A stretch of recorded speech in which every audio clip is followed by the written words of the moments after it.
Back in 2019, Google Stadia was all the talk. I mean, it wasn't really too much positive other than people who were paid to advertise Google Stadia. I think it was a lot of criticism, skepticism, people wondering, was this going to be a service that Google put out there, people bought into, and then eventually Google just, disregarded, abandoned, and people who bought into it just kind of lost out type of thing, right? And that's been kind of the vibe for a while now. I had to put my money where my mouth was. I was highly critical and skeptical of this service, but I did subscribe for over a year and gave it a good solid try. I mean, part of this $10 a month payments was just me forgetting to cancel it occasionally, but I did give it a solid shot when I initially tried Google Stadia, or Stadia Pro anyway. My experience wasn't great, but I believe a few months after my initial, testing of it, things smoothed out and it started working okay for me, but I still had wondered, like, who is this for? And I saw there's a lot of Stadia supporters out there, people who really saw the value with this. And not to, diminish anybody's, thoughts and value that they get out of this, because for some people, I could see there being value. But for Google to continue supporting this, there has to be a lot more people who get value out of it. And they've been having a very difficult time maintaining numbers, the retention of subscribers. Like, I subscribed for over a year. Like I said, part of it was just forgetting to unsubscribe, but I did play it throughout, here and there, just seeing how things were going. But eventually I just said, you know what? I'm done. Like, I'm out of this. I'm not bothering. I even gave Amazon Luna a shot. And actually, Luna I had a better time with than Stadia. But for Luna, I don't know. It's the same thing. Like, I have capable PCs to play games on.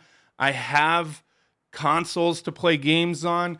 And, there's a lot of value with Luna as well. With the subscription-based service there. With Stadia, it was like you could buy games and essentially you were paying like full retail price. Like, sure, they have deals occasionally. If you are a pro member, you do get free games, which I always hate the term free when it's a paid service, because I don't pay for Stadia anymore. So all those games that I claimed, I don't have access to them anymore. So they weren't free. I was paying for access to them. I was renting them. That's just the way it is. So I mean, it's kind of crazy. It's kind of crazy. Now we're hearing, not just with all the retention issues that Google has had, but yeah, it obviously seems like a service that's costing them a shiz ton of money to maintain. And now there's been a lot of talk today about Google's plan to save Stadia. And I've been seeing a lot of people out there like, okay, Stadia is over with. This is it. But they still have like well over 100 games that they have announced coming to the service this year, to their servers, that you could pay. Maybe there's going to be free game. There's always free games that they add to the service.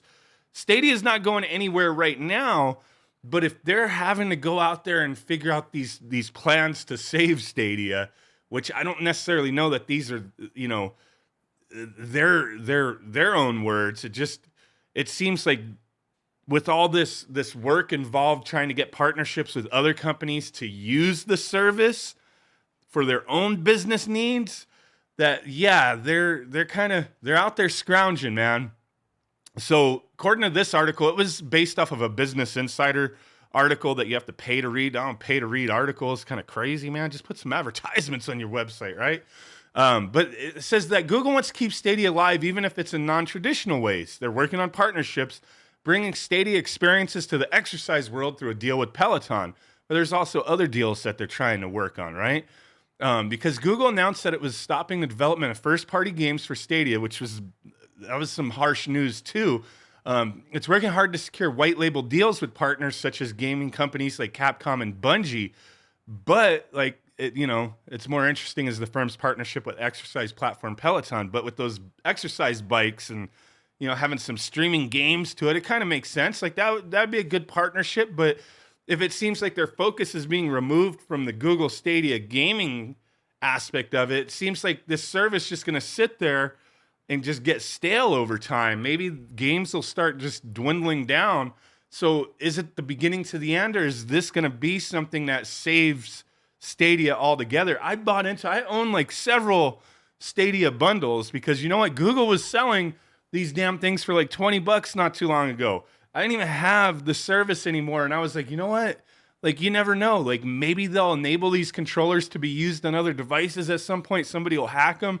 You get a Google, like, Chrome Ultra, whatever the hell it was, and a controller for like $20. Like, hell yeah, man. Maybe eventually I'll get some use out of it. So I did buy a couple extras, just haven't opened them or used them. It seems gamers aren't flocking to Stadia for traditional gaming experiences in the way Google hoped.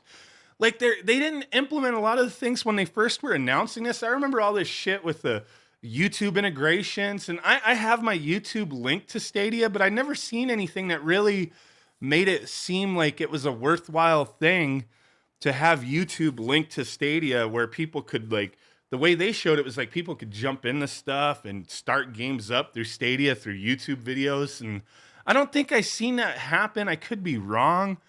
But yeah, so Google's technology finds a new lease on life and Peloton gets another experience to bundle into its subscription. Sounds like plenty of people inside Google want to save Stadia. Someone from Google spoke to Business Insider and said there are plenty of people internally who want to keep it going. So they're working really hard to make sure it doesn't die, but they're not the ones writing the checks. That's the harsh thing here, man. Is, you know, there's people who are continuing working on this service. There's people who are continued to be subscribed to this service, who buy games through this service because they find value in it. And those are the people that I feel like, man, I hope you don't get screwed in the end. Like, I never bought games. I don't think I did. I just did the pro games, the free games. I never bought anything on here. I think I still have like a coupon it set up there. Like, get $10 off. I'm not going to use that for anything. The hell, right? But, you know, there's people who bought into this service for one reason or another. Some people, it's like, you know, I really thought about this. I was like, who's buying into this? Maybe somebody who doesn't have the greatest PC and they want to experience some of these games. Maybe they don't have consoles, you know, whatever, right? But then, like, there's this side of me that was like, well, if somebody doesn't have all that, why would they have internet good enough to use Google Stadia? Like, why would you need all that? And, you know, everybody's going to be different. And it's like, in some places, internet service is fairly cheap for a reasonable speed. Like, you know, I don't have cable, but I pay through like Frontier, I think it is, Fios. Like, not even $100 a month for it's 500 by 500. It's kind of windy outside. What the heck's going on out there? I pay like less than 100 for 500 by 500, and you don't even need that high of a speed for this service. So, you know, I'm sure some people just see the value, like, hey, you know what? I'm streaming movies. I have Netflix. I have that. So having decent internet service is fine, and then paying a $10 a month, maybe buying a game here and there through Stadia works for me. Like, there's no putting anybody down who gets value out of this for whatever reason, but I just feel like, man, if this service ever comes to an end, that's a shitty thing, man. Like, for people who bought into it, hopefully it doesn't go to the wayside and they continue supporting it for anybody who's bought into it. But knowing Google, you never freaking know. You never know. So with them, you know, doing all these deals to try to salvage this thing, to actually make money out of it, because you know, if they're not even hitting their subscriber goal and they're losing subscribers, you know, how many people are really buying games through this versus how many people are just subscribing for the free games? You know what I'm saying? So that's kind of an interesting thing. Like, who went on here and was like, okay, Borderlands 3, I'm going to pay $60 for a cloud copy of it. You know, you don't actually have the copy of it. You don't have the data for it. You're streaming it on somebody else's server, right?